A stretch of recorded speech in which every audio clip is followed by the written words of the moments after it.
आत्ता कसं वाटतं म्हणजे ना, एक घरात सून आली किंवा त्यांच्या घरात सवय आहे का अशी, किंवा म्हणतात ना काहीतरी वेगळा बदल झाला, घरात एक नवीन माणूस आला, कसं वाटतंय आणि कोणाची जास्त मदत होते सासरी?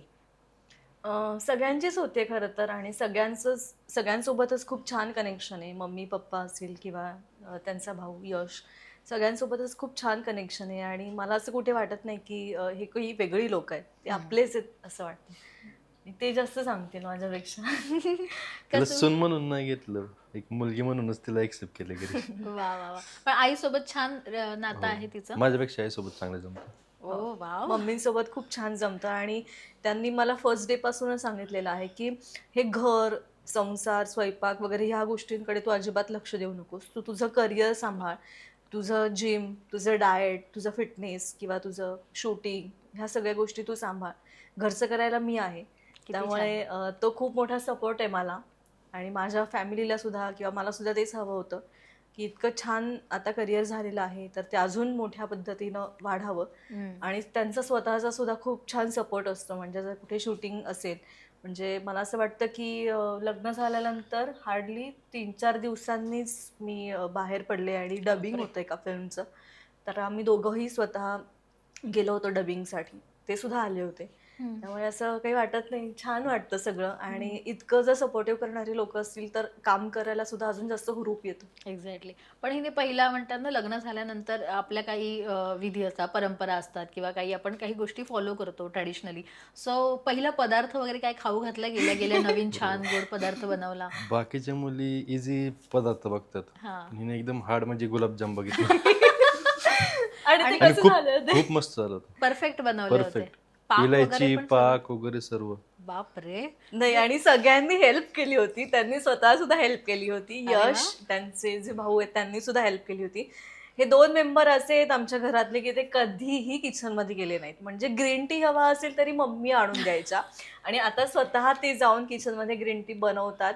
म्हणजे मला आठवतंय की लग्न झाल्यानंतर नेक्स्ट डे लगेचच, म्हणजे नॉर्मल मुलगी जाते आणि चहा वगैरे करते बरोबर. फॅमिलीसाठी. एक्झॅक्टली.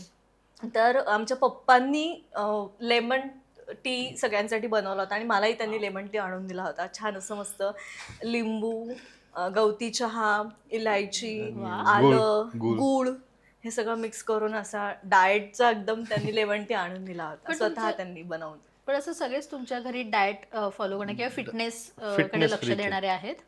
फिटनेस फ्रीक आहे. आई वडील पण आणि भाऊ हो हो सगळेच? हो हो. बापरे. पण तुला तर काही प्रेशर नसेलच, कारण नाही. तुझंही फिटनेसकडे फार हो, छान हो. व्यवस्थित लक्ष असतं. म्हणजे नेक्स्ट डे आमचं लग्न झाल्यानंतर नेक्स्ट डे लगेचच पप्पांनी मार्केटमध्ये जाऊन काकडी, टोमॅटो, गाजर डाएटचं. हे सगळं, का तर सुनेला सगळं लागतं व्यवस्थित म्हणून किती सगळं. छान. सो हे खूप छान वाटलं मला. आणि फर्स्ट डे पासून त्यांनी सांगितलं की तू तुझ्या सगळ्या गोष्टींकडे फोकस कर, घरचं बाकीचं सांभाळायला आम्ही आहोत. म्हणजे जसं लग्न ठरलं आमचं तसंच मम्मींचं म्हणणं होतं की आता प्राजक्ता आली आहे, मग प्राजक्तामुळे घराला छान शिस्त लागणार शिस्त लागेल. वा. सो खूप छान वाटतं ह्या सगळ्या गोष्टी ऐकल्यानंतर. आणि ऐकतात म्हणजे यश सुद्धा जे आहेत, भाऊ आहेत त्यांचे, तर ते सुद्धा बाकीचं कोणी जर सांगितलं तर अजिबात ऐकणार नाही, पण मी जर एखादी गोष्ट सांगितली तर ते पटकन ऐकतात. म्हणजे ह्यांनी जर एखादी गोष्ट पूर्वी आणि ती गोष्ट पूर्ण झालेली असते. हो, मी सांगायच्या आत ती गोष्ट कंप्लीट झालेली असते. वा वा. म्हणजे त्यांनी जरी एखादी गोष्ट सांगितली तरी पण ते थोडेसे विचार करतील, पण मी जर एखादी गोष्ट सांगितली तर ते पटकन करून मोकळे होतात. लगेच. सो ते बॉन्डिंग फॅमिलीमधलं खूप छान आहे. पण लग्नाआधी घरातल्यांमध्ये असं म्हणतात ना, की थोडंसं आपलं कोणतरी एक छान एक बॉन्ड बनावा लागतो भावाशी किंवा आईशी तरी. जसं ह्यांचा तुझ्या घरच्यांशी एक छान बॉन्ड बनला किंवा तुझ्या आईसोबत एक छान बॉन्ड बनला. सो तुझा असा लग्नाआधी थोडंसं असं म्हणतं की आपल्याला कम्फर्टेबल व्हायचं असेल तर कोणाशी तरी एक बॉन्ड असलं तर छान वाटतं. सगळ्यांसोबतच होता. मम्मी, पप्पा, यश सोबत जास्त होता जास्त आणि होतं. मम्मींसोबत पण यश ह्यांच्यापेक्षा मोठे आहेत? लहान लहान लहान आहेत. लहान अच्छा, हे मोठे आहेत. हा. ओके. ओके. आणि त्यांच्यासोबत तर होताच बॉन्ड. अर्थात त्याच्याशिवाय ही लव्ह स्टोरी कम्प्लीट नाहीच आहे. आणि एकदम फेविकॉलची जोडी होती आमची. ओके. पण आता लग्नानंतरचे आम्ही रीतिरिवाज बघतोय सगळे, त्याच्यातही तुम्ही एकदम धमाल करताय. म्हणजे माझ्या मते तुझी हळद उतरवणी असू दे किंवा हे जे काही आम्ही व्हिडिओज बघतोय, शंभूराजनी पण छान ते एक्सेप्ट केलं आणि एकदम मस्त ते रीतिरिवाज फॉलो करताय तुम्ही. काय काय वेगवेगळे नवीन तू गोष्टी शिकलीस सासरी गेल्यानंतर प्राजक्ता? खरं तर मी ना म्हणजे जसं माझं स्कूलिंग झालं आणि कॉलेजला मी जशी जॉईन झाले तसं माझं करिअर स्टार्ट झालं. सगळा माझं स्ट्रगलिंग पिरियड, शूट म्हणा किंवा बाकीच्या सगळ्या गोष्टी. त्यामुळे मी आमच्या घरातल्या पण जे काही रिलेटिव्ज होते त्यांच्या लग्नाला मी जाऊ नाही शकले. त्यामुळे ॲक्च्युअल लग्न काय असतं किंवा काय काय पद्धती असतात हे मला काहीच माहिती नव्हतं. म्हणजे माझ्या स्वतःच्या लग्नात मी सगळ्या गोष्टी त्या शिकल्या आणि मला माहीत झाल्या. तसं त्यांच्या बाबतीत त्यांना खूप म्हणजे लग्न किंवा ह्या सगळ्या जॉईंट गोष्टी फॅमिली ना आमची. Exactly. जॉईंट फॅमिली असल्यामुळे त्यांना बऱ्यापैकी माहिती होतं, पण मला अजिबातच काही माहिती नव्हतं. त्यामुळे ते छोट्या छोट्या गोष्टी असं मग पटकन ते माझ्या एकदम कानात येऊन सांगायचे. पण त्यांनी विधी पण पूर्ण केलं सगळं, म्हणजे हा. एकदम शेण सारवण्यापासून असो किंवा हो, काय असो. बघितले तुम्ही आणि त्याचे व्हिडिओ नवीन अशी त्यांच्याकडनं हा, आणि म्हणजे बाकीच्या आमच्या फॅमिली मेंबर्स नव्हतं वाटलं की अरे सेलिब्रिटी कसं करेल. हो, म्हणजे तुला एक साधा किस्सा सांगू. ते जागरण गोंधळाच्या वेळेस 5 पावली जातात ना, हा. तेव्हा ते गेल्यानंतर शेण सारवायचं असतं. हम्म. ती सगळी पूजा मांडायच्या वेळेस तेव्हा मला वाटतं मावशी वगैरे सगळ्या म्हणत होत्या की आपण ना कॅरी बॅग Carry बांधूया bag. तुझ्या हाताला आणि अच्छा. त्यांनी करतो, म्हणजे नेल्स खराब होऊ नये किंवा तुझी बापरे. मेहंदी किंवा तुझ्या बांगड्या खराब होऊ नये म्हणून वगैरे.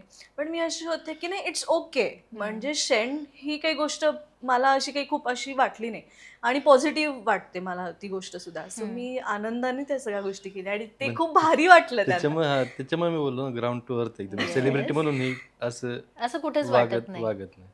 वा. आणि ह्या नवीन गोष्टी तू शिकतेस, म्हणजे हा. म्हणतात ना की एक्सेप्ट करणं किंवा एक रीतिरिवाज मध्ये आपल्याकडे ते जे आपण असतात माहिती पण कधी आपण केलेल्या नसतात, दुरून बघितलेल्या म्हणजे असतात. झाल्यानंतर पण ते शेण सारून झाल्यानंतर लगेच एक असा तांब्या रेडी होता, माझ्या हातावर पाणी ओतायला, असे Wow. 2-3 जण होते.